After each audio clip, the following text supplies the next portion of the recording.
What could you want forgiveness cannot give? Do you want peace? Forgiveness offers it. Do you want happiness? A quiet mind? A certainty of purpose?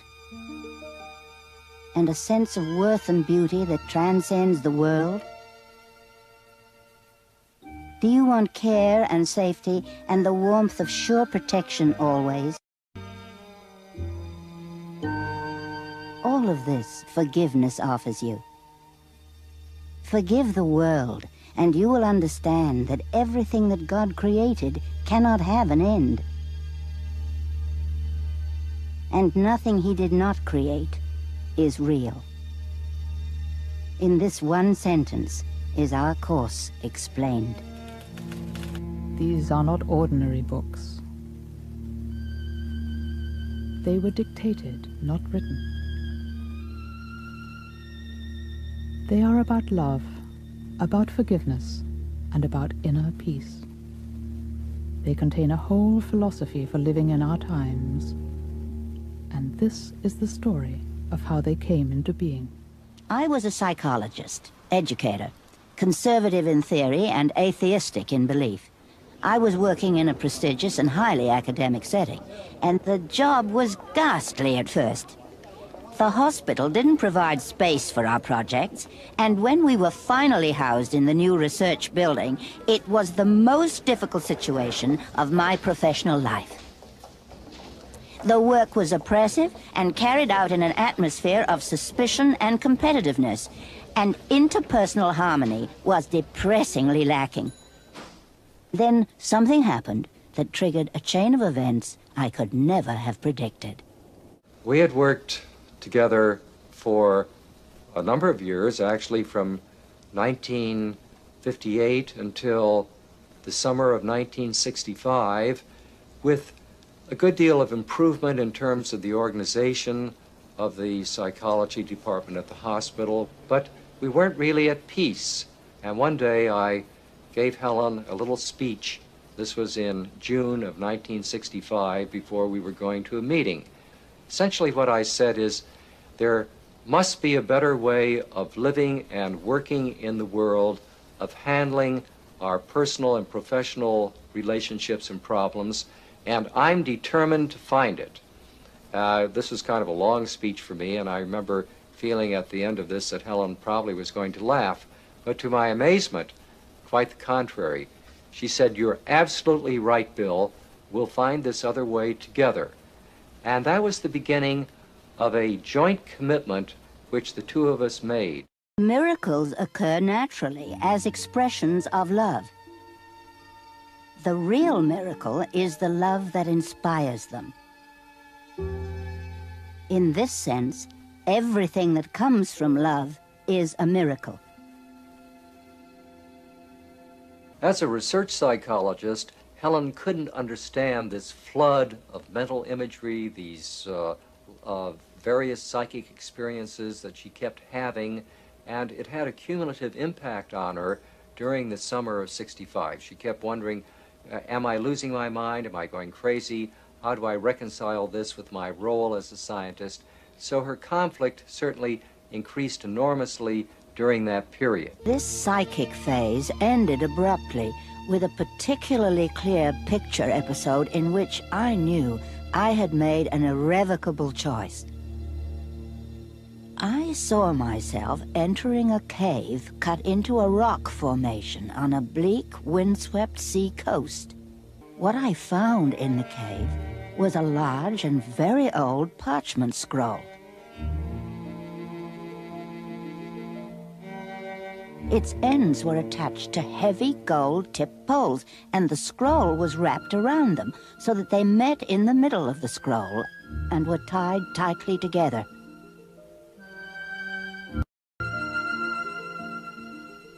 I managed to untie the ends and open the scroll just enough to reveal the center panel, on which two words were written: God is. Then I unrolled the scroll all the way, and as I did so, tiny letters began to appear on both sides of the panel. The silent voice, which I had heard before, explained the situation mentally to me. "If you look at the left side, you will be able to read the past," said the voice. "If you look at the right side, you will be able to read the future." But I hesitated only a moment before rolling up the scroll sufficiently to conceal everything except the center panel. "I am not interested in reading the past or the future," I said with finality. "I will just stop with this." The voice sounded both reassured and reassuring. "You made it that time," it said. "Thank you." And that, it seemed, was that.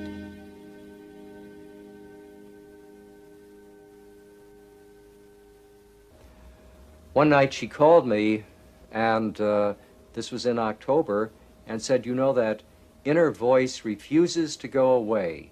It keeps saying, 'This is a course in miracles. Please take notes.' What shall I do? Suppose it's crazy. Suppose it doesn't make any sense, you know. Suppose it's flipped." And she was obviously going through a great deal of anguish and agony at that point. Well, I said the only obvious thing: why don't you take down whatever it is? You can read it to me tomorrow morning in the office, and if it doesn't make any sense, no one else ever has to know about it. But at least we'll know what it is. So that's what we did. The next morning, Helen came in, and as she read that beautiful introduction to the text, which says, "Nothing real can be threatened, nothing unreal exists. Herein lies the peace of God." It was obvious that we were tuning in to something that could hardly be regarded as crazy, no matter how unexpected it was. This is a course in miracles. It is a required course. Only the time that you take it is voluntary. And when Judy read this introduction,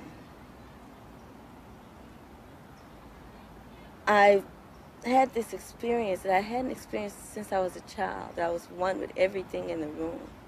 I felt totally at peace. And something deep inside of me said, "This is a tool for you. Use it." Where did the writing come from? I did not understand the calm but impressive authority with which the voice dictated. It is largely because of the strangely compelling nature of this authority that I have referred to the voice with a capital V. Read one page, and in that one page of reading it, I heard for the first time in a little inner voice that said, "Physician, heal thyself. This is your way home." And I had the most amazing experience of feeling a sense of oneness with the whole world, that there was absolutely no separation, that there was only love, and a real feeling that I was to be of service to God. My whole life would be changed, and it would be a life of giving and a life of being of service. I really couldn't understand that, but it was a very deep, penetrating feeling. And I became a student of the Course, fought it all the way, couldn't deal with the thickness of the Course, let alone its Christian terminology. And yet there was something about the Course that just compelled me to go on. The Course in Miracles seems to fit all the criteria for being a genuine spiritual discipline. The first is that it has no guru, and that people who practice it are thrown back on their own responsibility. They're told that ultimately the decisions have to be their own to make through accessing their own inner wisdom. So the source of wisdom, the source of authority is within rather than given to someone outside.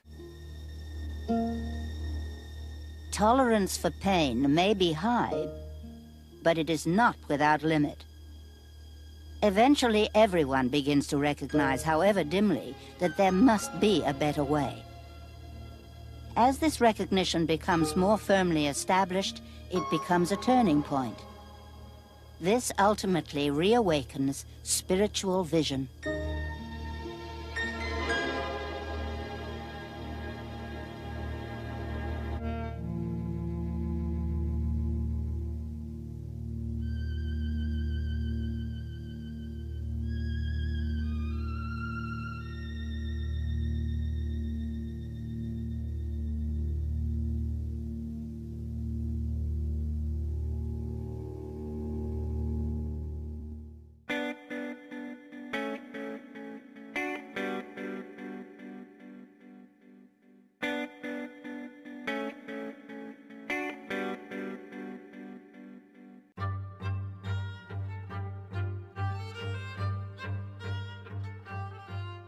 Vehemente, decidida, cariñosa, empática.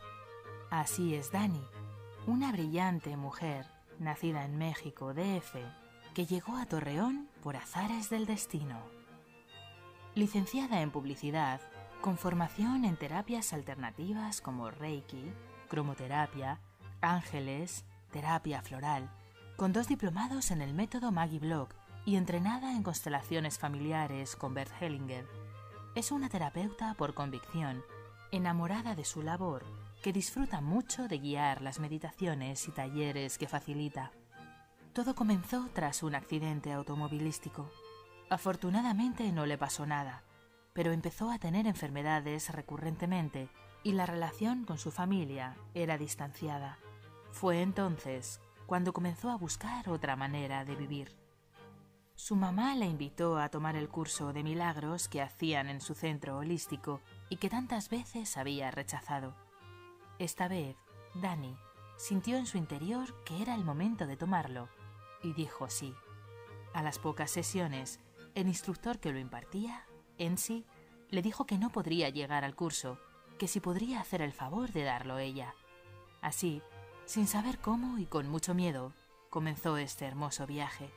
Ahí comprendió que cada vez que lo compartía, lo reafirmaba en ella, y así ha sido desde hace más de 16 años que lo facilita y que se atreve a decir con el corazón que ese es su curso máximo. El curso de milagros de Dani tiene como objetivo desprogramar a las personas y guiarlas de regreso a la paz, ya que, en realidad, estamos todo el tiempo atrayendo más de lo mismo que hay en nuestro inconsciente. El problema es que no conocemos nada de esos programas y repetimos 1000 veces nuestras heridas, las mismas emociones y circunstancias que nos tienen ciclados. Y si no comprendemos que es parte de lo que aprendimos y que necesitamos desaprender para poder permitirnos vivir de manera diferente, simplemente seguiremos repitiendo lo mismo una y otra vez. Se trata de tomar la responsabilidad de lo que estás atrayendo a tu vida y si no te gusta, permitir elegir nuevamente. Dani también tiene una vida personal muy nutritiva. Le apasiona su hijo Sebastián, su motor más grande, con quien quiere pasar la mayor parte del tiempo. Y es muy feliz acompañando a las personas en sus transformaciones, viendo de cerca cómo cambian sus vidas hacia una mayor realización y gozo. Ser testigo de los grandísimos milagros que acontecen cada día y de la capacidad de tomar conciencia del ser humano. Agradece a su hermosa familia todo su apoyo y amor, que no le cortaran las alas y le ayudasen a ser leal en su corazón y a darse cuenta dónde quiere estar. Le encanta estudiar, la playa, Joan Garriga, el dulce sabor de los postres, la frescura de las ensaladas, y su filosofía vital reza: nada irreal existe, nada real puede ser amenazado. En eso radica la paz de Dios. Y así es Dani, una brillante mujer que comienza su día platicando con Dios para después lanzarse a una nueva jornada en la que será esa dedicada mamá, amiga, compañera y gran profesional que procura dedicar a cada cosa su tiempo, poner amor a todo lo que hace y sentirse feliz por tantas bendiciones.